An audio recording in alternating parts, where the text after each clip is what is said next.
Before Europeans set foot on the North American continent, approximately 15 million natives lived on these lands. These societies, which we know as Indians, were not primitive. They were engaged in agriculture, animal husbandry, and trade, and even conducted diplomacy between tribes. They even had political unions such as the Iroquois Confederacy. However, their world was systematically destroyed when Europeans arrived on the continent at the end of the 15th century. The first to arrive on the continent were the Spanish. In the early 16th century, Spanish armies advanced through the Caribbean to present-day Mexico and from there moved northward. Present-day Florida, Texas, New Mexico, Arizona, and Southern California came under Spanish control. The second European power to set foot on the continent was France. The French reached the coasts of present-day Canada and established settlements along the St. Lawrence River. Quebec and Montreal emerged during this period. France's strategy in North America was to create a trade network rather than establish large settlements. The fur trade was at the center of this strategy. They placed importance on forming alliances with natives and developed military and commercial relations with many tribes. This allowed the French to penetrate inland areas more easily. They moved south along the Mississippi River and took control of the Louisiana region. The English, on the other hand, entered the scene in the 17th century. They began establishing colonies along the Atlantic coast in what is now the eastern United States. English colonies were different from French and Spanish settlements. The English brought permanent settlers, established families, farmed, and built towns. This situation increased the pressure on the natives much more rapidly. Because the need for land constantly grew and conflicts became inevitable. Throughout the 1600s and 1700s, North America was effectively divided among European powers. Spain was dominant in the south and west, France in the north and interior regions, and England along the eastern coast. However, this balance was extremely fragile. Wars in Europe were directly carried over to North America. Natives were often used as allies in these wars, but they were never the ones who won. The English were the ones who created the most lasting and destructive impact on the continent. Although the initial contact appeared to be based on trade and mutual needs, it soon gave way to violence.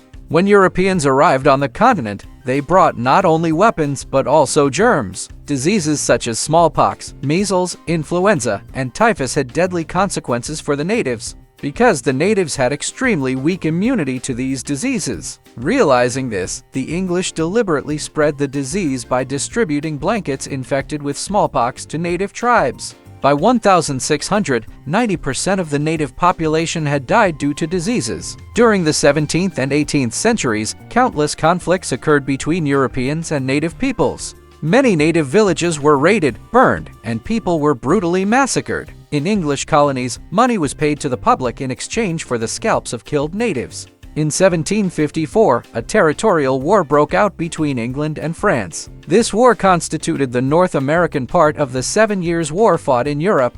At the beginning of the war, French colonies had about 60,000 settlers, while English colonies had approximately 2 million. This vast disparity was naturally reflected in the size of their armies. The French army tried to close this gap by forming alliances with native tribes. However, England emerged as the victor. With the Treaty of Paris in 1763, the French ceded all their North American territories to the English. The English significantly expanded their territories in this war and became the dominant power in North America. Another loser of the war was the native tribes. With the French withdrawal from the continent, they were left defenseless against the English. English expansion accelerated, and the pressure on the natives steadily increased. The British colonies, left without rivals on the continent, gradually became uncomfortable with London's control over them. Moreover, the London administration's attempt to impose the cost of wars in Europe on the British colonies and to triple the taxes led to rebellion.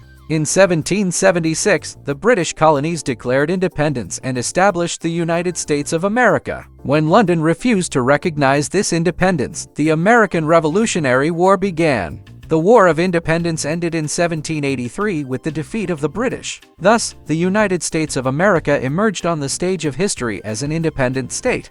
After its establishment, the United States rapidly began expanding westward. There were still strong native peoples living in these lands. The American government first made agreements, then broke those agreements. Native peoples were either suppressed by military force or forcibly relocated. Meanwhile, Spain had also begun to lose its control in North America. This situation made it easier for America to expand westward. In 1803, the French decided to sell the Louisiana Territory to the United States. As a result of the agreement, the Louisiana Territory became part of the United States in exchange for 80 million francs. This amount corresponds to approximately $600 million today. For Native peoples, this purchase meant a new wave of occupation. The American Army advanced west of the Mississippi River. American President Thomas Jefferson stated that natives should either be forcibly integrated into American culture or expelled from their lands. The Indian Removal Act, enacted on May 28, 1830,